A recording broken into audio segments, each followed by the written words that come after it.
여러분 좋은 아침입니다. 오늘 5월 22일 수요일 말씀의 이해 누가복음 8장 10절입니다. 이르시되 하나님의 나라의 비밀을 아는 것이 너에게는 허락되었으나 다른 사람에게는 비유로 하나니 이는 그들로 보아도 보지 못하고 들어도 깨닫지 못하게 하려 함이라. 누구나 성경을 공부할 수는 있지만 오직 성령님께서만 당신에게 말씀을 이해할 수 있게 하시며 완국의 실제를 드러내실 수 있습니다. 말씀을 이해하도록 기름 부으심이 당신에게 임할 수 있습니다. 이러한 기름 부음은 성령님께로부터 옵니다. 요한은 예수님께서 어느 때인가 제자들에게 숨을 내쉬며 성령을 받으라. 요한복음 20장 22절입니다. 그 말씀하셨다고 우리에게 알려줍니다. 여기서 숨을 내쉬다로 번역된 단어는 헬라어 엠프사오인데 어떤 것을 향해 또는 어떤 것에 입김을 불다라는 의미가 있습니다. 예수님께서는 제자들을 향하여 성령을 받도록 입김을 부으셨습니다.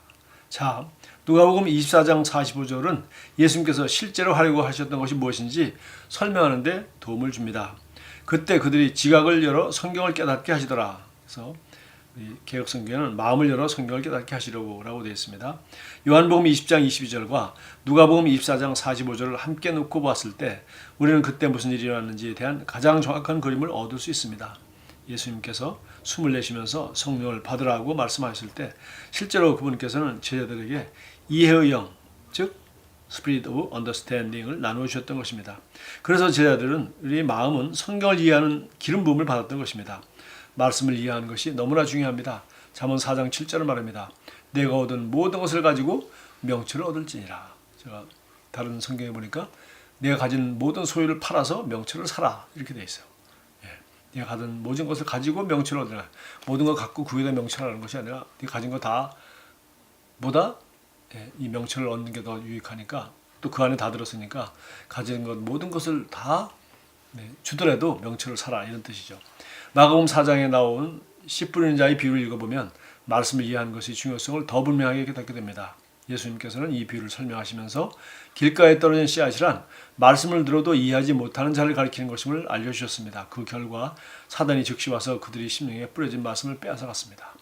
말씀을 들어도 이해하지 못하는 사람들은 이해하지 못하면 사단이 거짓말에 그냥 다 넘어가 버리고 말죠. 제가 늘 전도에 대해서 생각할 때마다 그리고 세상에 믿지 않는 사람들에 대해서 생각할 때마다 느끼는 생각입니다. 바로 그것입니다. 이 세상에 예수님이 누군지 정확히 알고 예수님을 안 믿을 사람이 누가 있겠습니까? 그런데 문제는 예수님에 대해서 그들은 전혀 모르고 있습니다. 그냥 모르는 상태가 아니라 사단이 하는 모든 거짓말과 그리고 그리스도인들에 대한 오해와 그리고 그리스도인들이 실제로 잘못한 것과 그리고 이 복음을 직접 들어보거나 예수님이 직접 어떤 일을 하셨는지 직접 성경을 읽어보거나 직접 연구해보지 않고 그냥 온갖 거짓말과 오해와 그리고 사실이 아닌 이런 모든 마치 정말 그 잘못된 언론이나 뭐 이런 데서 끝없이 그 진실을 왜곡하고 사실을 왜곡하고 하는 그 보도와 똑같이 우리 예수 그리스도는 지난 2000년 동안 너무나도 많은 오해와 왜곡 보도와 그리고 그런 사단의 거짓말 그리고 또 예수님을 잘 알지 못하거나 혹은 잘 안다고 하더라도 정말 예수 그리스도의 가르침을 또 예수님의 성품과 이 모든 것을 잘 드러내지 못한 그리스도인들로 인하여 정말 억울하게 오해받고 그렇게 평가절하되어 있고 정말 그렇게 된 것을 우리가 알 수 있어요. 그래서 하나님 말씀도 결국은 이해하지 못하면 그 사단이 길가에 떨어진 씨앗을 그 새가 물어가듯이 그렇게 물러간다는 얘기인데 마찬가지입니다. 그럼 뭐 비유로 그렇게 얘기했지만 우리 하나님 말씀이 진리라는 걸 알면 어떤 거짓말이 어떤 잘못된 정보가 어떤 왜곡을 시키는 그런 내용들이 있다 하더라도 내가 진리를 알기 때문에 흔들리지 않습니다. 마찬가지로 우리가 이 하나님 말씀을 정확히 알지 못하면 결국은 이 사람은 그 무지로 말미암아 또 정확한 지식을 모르기 때문에 그냥 거짓말의 아비인 사단에게 완전 무방비 상태인 것이죠. 최고의 진리는 최고의 무기는 진리를 정확히 알고 있으면 흔들릴 이유도 없고 사단이 거짓말에 속을 이유도 없고 오해할 이유도 없습니다. 사단이 당신에게 없애려고 하는 단 하나는 하나님의 말씀입니다. 사단은 당신에게서 말씀을 훔쳐가거나 당신으로 하여금 말씀을 이해하지 못하게 할 수만 있다면 당신의 삶을 그 뜻대로 할 수 있다는 것을 알고 있습니다. 그렇기 때문에 당신은 삶에서 성령님의 사역을 반드시 인식하고 인정해야 합니다. 성령님께서는 당신이 하나님의 말씀을 이해하도록 도우시며 그리스도 안에서 당신의 유업과 신성한 실제에 대한 통찰력과 계시를 주는 유일한 분이십니다.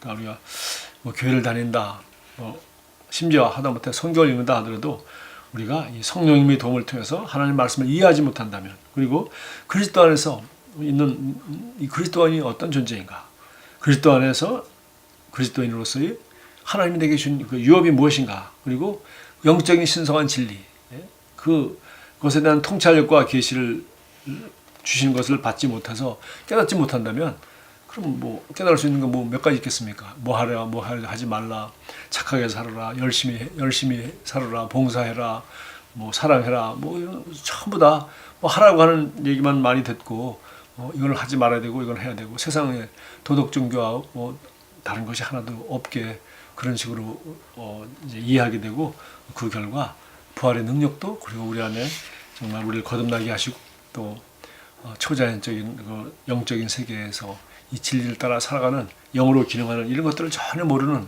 그야말로 도덕적인 종교 생활을 하는 그런 정말 한심한 그리스도인 상태로 머물 수밖에 없는 것입니다. 왜? 영적인 것을 이해하지 못하기 때문에, 하나님 말씀을 이해하지 못하고 자기 혼적으로 자기가 알고 있는 지식과 경험과 그냥 도덕의 수준에서 이해하기 때문에 결국은 율법적인 상태를 벗어나지 못하는 것이죠. 그래서 이것은 오직 성령님만이 하나님 말씀을 이해하도록 도우시고, 우리 신성한 유업과 신성한 실제, 영적인 실제, 진리에 대해서 통찰력과 계시를 가르쳐 주는 분이라는 것을 우리는 확신하고, 성경 말씀을 우리가 배우고 익히는 일에 우리가 좀 더 힘써야 되겠고, 특별히 우리 시편 119편에는 176절이나 되는 엄청난 내용이 있어요. 주의 말씀은 내 발의 등이요 내 길의 빛이니이다. 그야말로 하나님 말씀 우리가 아는 것은 등불을 들고 가는 인생 길과 같고, 또 발걸음 하나하나를 내디딜 때 주의 말씀이 우리 발걸음을 비치는 것입니다. 기도하겠습니다. 사랑하는 아버지, 제 안에 성령님께서 사셔서 제가 성경을 이해할 수 있게 하시는 놀라운 축복과 특권에 감사드립니다. 아버지의 말씀을 통해 왕국의 깊은 비밀과 신비를 제게 드러내시니 감사합니다. 예수 이름으로 기도합니다. 아멘. 오늘도 이 하나님 말씀을 여러분이 읽고 공부하고 묵상함으로 말미암아 성령님이 도우셔서 여러분 삶에 필요한 모든 것을 인도하시고 가르쳐 주시고, 또 여러분에게 필요한 지혜를 얻는 그런 축복의 시간이 되기 바랍니다. 감사합니다.